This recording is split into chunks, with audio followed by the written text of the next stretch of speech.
Sonic Colors est probablement sans équivoque le meilleur jeu Sonic 3D sorti à ce jour.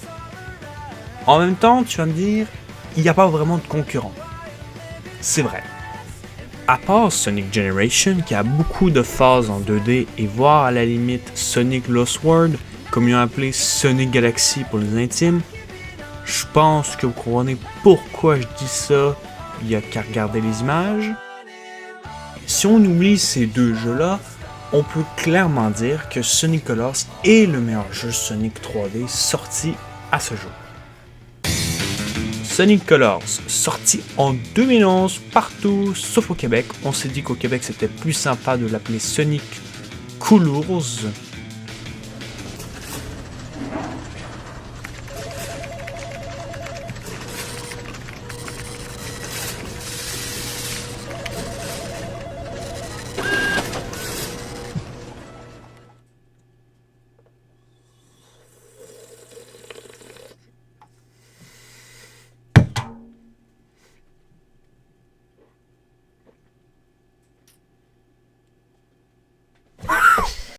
Moi, quand je suis en colère dans ma vie, je prends une bonne dose de 7-Up Diet. Cela me permet de me garder concentré et de dépenser mes colères en toute tranquillité.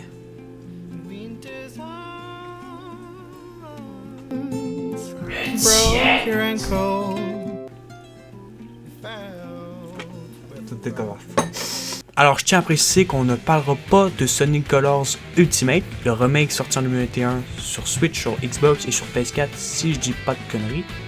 Malgré qu'elle ajoute des améliorations, elles sont pas vraiment significatives pour qu'on en parle dans une vidéo. Et aussi, on parlera pas de la version DS. Alors, je tiens à préciser que la version DS n'est pas mauvaise. C'est juste que c'est pas vraiment la version Sonic Colors qui a été développée à la base. C'est plus un spin-off du jeu fait par Sega parce que Nintendo voulait une version DS, et oui, c'est juste pour ça. La version Wii, considérée comme la version principale, est un réel bond en avant de la série depuis les Sonic Adventure, et en plus, en réutilisant les avantages de Sonic Unleashed. Une Chi, une King, une Schnie, Sonic Loup-Garou, ok? Il faut comprendre que la série Sonic, depuis les jeux 3D, est plutôt mauvaise. Malgré que certains jeux sont corrects, les fans ont été complètement divisés sur Sonic 2006, qui est le pire jeu Sonic et l'un des jeux les plus buggés de l'histoire du jeu vidéo. Bien sûr, après Superman 64, lui, il est complètement hors compétition, il est dans une autre galaxie, là. Sonic 2006 avait complètement divisé les fans, notamment dans la Sonic Team où Yuji Naka a tout simplement démissionné de son poste après cet échec cuisant de la Sonic Team. Sega, un studio qui était réputé, devenait, depuis l'échec de la Dreamcast, une fleur qui perdait ses pétales petit à petit. Mais quelle métaphore de merde!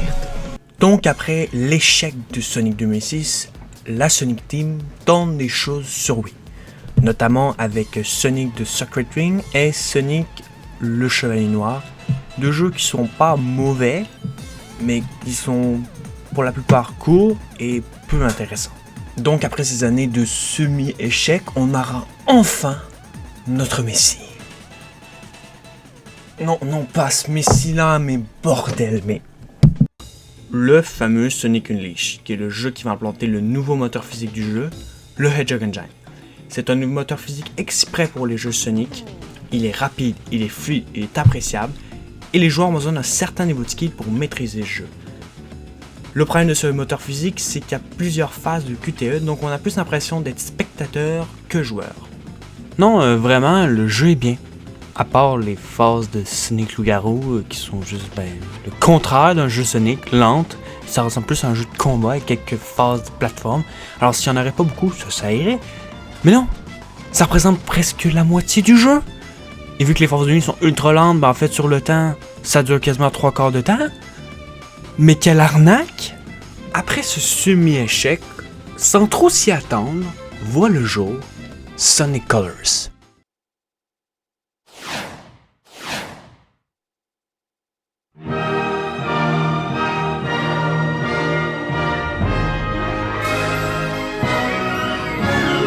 Si on veut résumer Sonic Colors très simplement, c'est Sonic Unleashed avec des phases de plateforme et des power-ups à la Mario, et il n'y a pas de phase de loup-garou. Si on veut le résumer vraiment simplement, ça donne ça. Sonic Colors est souvent réputé comme étant le meilleur jeu Sonic 3D. Mais si on peut lui reprocher bien une chose de trop simple, c'est son histoire. Pour résumer l'histoire de façon extrêmement simple, mais en fait elle est simple comme ça, Sonic rentre dans le parc d'attractions d'Eggman, découvre qu'en fait Eggman il était méchant. Il va donc devoir libérer les planètes qu'Eggman a emprisonnées dans un scénario des plus catastrophiques et cataclysmiques, mais très simple, comme à la Mario. Et honnêtement, ça fait du bien. C'est parfait que le scénario soit secondaire, parce que dans un jeu Sonic, est-ce que vraiment on veut un scénario? Non, c'est un bonus, c'est quelque chose de secondaire, c'est quelque chose dans l'arrière-scène en quelque sorte du jeu. C'est pas quelque chose de prioritaire. Et honnêtement, la Sonic Team avait compris dans ce jeu-là que c'est pas par le scénario qu'on allait réussir un bon jeu, mais bien par le gameplay. Dès qu'on commence le jeu, on comprend deux choses. 1. Le scénario, on s'en fiche. 2. L'ambiance est géniale. Le jeu commence, et là, la musique embarque, et les décors embarquent. Cette ambiance festive du jeu vous montre que ce jeu, on se bat les couilles de l'histoire, c'est un jeu pour avoir du fun.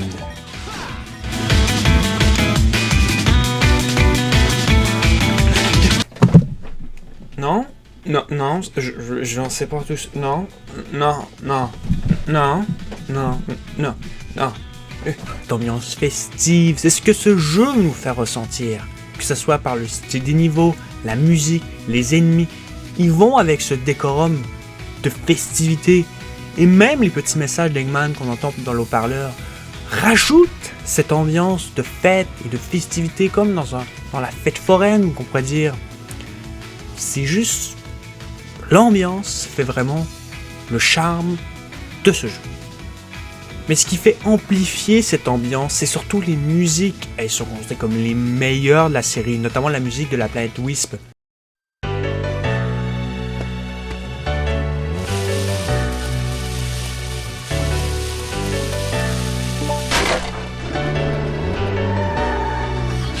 La zone de la planète Wisp est probablement la plus particulière des zones, car on enlève ce côté de festivité, on le met à la poubelle, on met une ambiance plus calme, plus déposée, là où on sent les Wisps en quelque sorte nous envahir.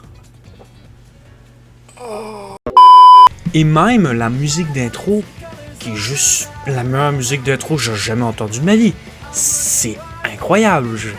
Je ne peux m'expliquer, il n'y a aucun jeu qui a une aussi belle musique d'intro. Même les Zelda sont pas à sa cheville.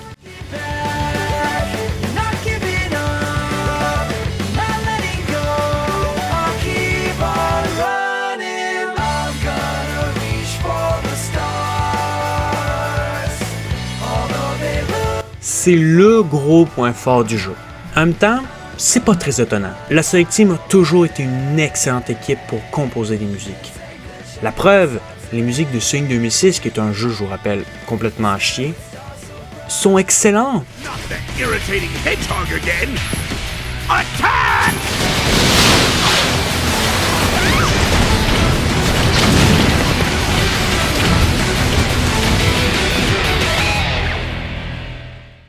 Mais là, on parle de ce que la série a réussi à garder des anciens jeux Sonic. Mais qu'est-ce qu'elle a amené de nouveau? Qu'est-ce qui fait que Sonic Colors est si particulier? En premier lieu, on a les Wisps. Alors, c'est quoi les Wisps? Eh bien, c'est les power-ups du jeu. Et là, on pourrait se dire que les power-ups seraient pas originaux, comme lancer du feu, lancer de la glace. Eh bien, non, ils sont plutôt originaux et vraiment, c'est très étonnant. On a tout d'abord les Wisps normales, les Wisps blancs en fait, qui alimentent notre jeu d'accélération et qui permettent à Sonic d'aller très vite et de détruire les ennemis. Déjà utilisée dans Sonic Unleashed, elle sera perfectionnée dans les futurs épisodes et sera donc réutilisée dans les futurs épisodes avec certaines modifications, mais en gardant le même principe. On a les Wisps pour voler comme une fusée, on a les Wisps pour devenir un éclair, on a les Wisps pour devenir un cube. Oui, c'est possible dans ce jeu de devenir un cube, ça te va. On a les Wisps pour tout détruire, on a les Bref, vous n'avez pour votre argent. Mais assez parlé du secondaire du jeu, parlons des niveaux, du gameplay. Qu'est-ce que le gameplay vaut dans ce jeu? Les niveaux sont pour la plupart très intéressants avec des bonnes mécaniques, notamment avec les Wisps et les nouveaux panels de commandes de Sonic. Le problème des niveaux, c'est que dans un même monde, on peut trouver 3 fois à peu près le même niveau. Et c'est souvent très répétitif en fait. Les niveaux, souvent entre les mondes, bien les idées sont à peu près pareilles. Ils n'ont pas vraiment de personnalité. Chaque monde a comme sa propre idée. Alors vous allez me dire, c'est normal. Le problème, c'est que des fois on peut trouver 3 niveaux qui se ressemblent à peu près pareils, qui ont à peu près le même panel de commandes, voire même les mêmes décors. Et c'est plutôt ridicule, alors que pourtant, le jeu a souvent des excellents niveaux. Aussi, laisser le choix de quel monde à faire en premier est très intéressant. Il faut savoir que dans Sonic Color, il y a 3 phases de jeu. Cela laisse une liberté aux joueurs qui est très appréciable, et même que ça diversifie les routes de speedrun, car les whips qu'on débloque d'un niveau à un autre, eh bien on les débloque aussi dans les anciens niveaux. Cela nous permet de redécouvrir le niveau sur une nouvelle facette et donc nous pousse à revenir sur nos pas pour faire le 100%. Parce que dans ce color, je trouve que le 100% est intéressant. Bien sûr, il y a des gens qui voudront faire le jeu en ligne droite, ils voudront finir l'aventure, point barre. Mais les gens qui veulent continuer sur le jeu, eh bien il y a plein d'options. Parce qu'on revient sur nos pas, on redécouvre les niveaux, on redécouvre les nouvelles routes et ça c'est très intéressant. Donc vraiment des niveaux intéressants, innovants. C'est étonnant que la Sonic Team ait retrouvé cette créativité. Et même les niveaux sont le fun à jouer et avec une difficulté qui est par la fois difficile, des fois très facile. Mais vraiment, les niveaux sont vraiment le fun à jouer. Même les niveaux très courts, de moins d'une minute, sont le fun à jouer parce qu'ils utilisent des idées qu'on verrait pas forcément dans des niveaux plus classiques de 3 minutes. Mais bon, le problème de tout ce gameplay, c'est les boss. Veuillez accueillir sur un tonnerre d'applaudissements DJ Fred. Ok, ici DJ Fred avec la musique des films de Sonic Colors. Mes lunettes sont pas du tout tombées. Ok, des boss vraiment trop faciles. Ok, des boss vraiment trop courts. Ok, des boss qui se répètent plus de 3 fois. Ok, des boss vraiment trop courts quand je vous dis que j'en ai battu en moins de 10 secondes. C'est vrai en plus. Bon, je crois avec ma musique que vous avez compris que les boss dans ce jeu-là, c'est un peu de la merde. Des boss répétitifs, on les voit 3 fois dans chaque monde. Je ne déconne pas. Rapide, vraiment ridicule. Il y en a qui se battent en moins de 1 minute, voire moins.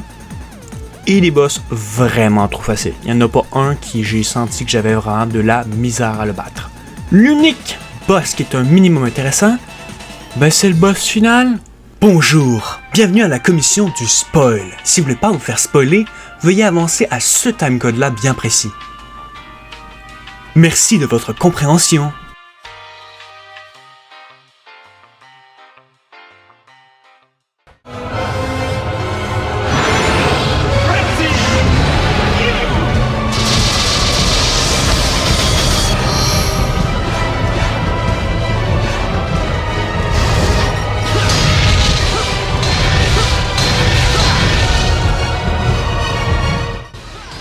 Mais quel finish incroyable!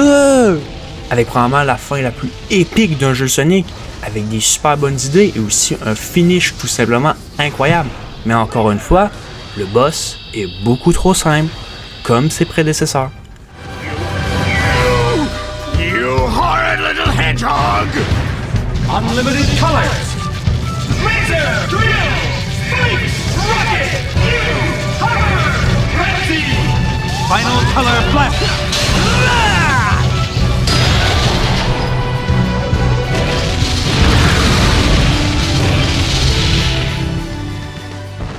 Mais au final, on s'en fiche un peu du boss final, et de l'histoire en général. Parce que comme je vous ai expliqué, l'histoire est secondaire. Ce qu'on a mis en priorité dans Sonic Colors, c'est le gameplay, c'est les musiques, c'est l'ambiance, c'est les power-ups, c'est les nouvelles idées. C'est ça qu'on a mis en premier plan, et l'histoire est en second plan. Ce que j'aime surtout de Sonic Colors, c'est qu'il faut une maîtrise parfaite de Sonic pour pouvoir effectuer des mouvements parfaits et rapides. notamment avec les attaques qui one-shot, les homing attacks. C'est très jouissif à réussir ces mouvements parfaitement. Le jeu est pas vraiment difficile, et à terminer, c'est presque rien. Par contre, la maîtrise du personnage 100%, donc le speedrun, ça c'est un vrai challenge du jeu. Bref, Sonic Colors arrive à faire un mariage parfait en deux styles de jeux Sonic complètement différents. L'un, les Sonic Adventure, donc beaucoup de plateformes, de notre part, Sonic Unleashed, donc le Hedgehog Engine, rapidité et fluidité. C'est le mariage parfait. Une combinaison quasiment parfaite de Sonic Colors. On a de la plateforme, on a de la rapidité, on a les power-ups, on a des nouvelles idées de game design. Le jeu parfait, quoi.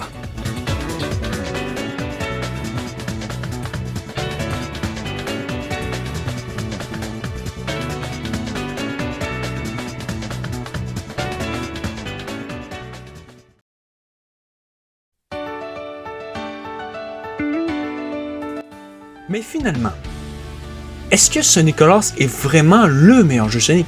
Est-ce que c'est une illusion ou c'est vraiment le meilleur jeu? Eh bien pour moi, absolument. Le jeu est tellement une anomalie des jeux Sonic. C'est sympa, ça ne casse pas vraiment la tête.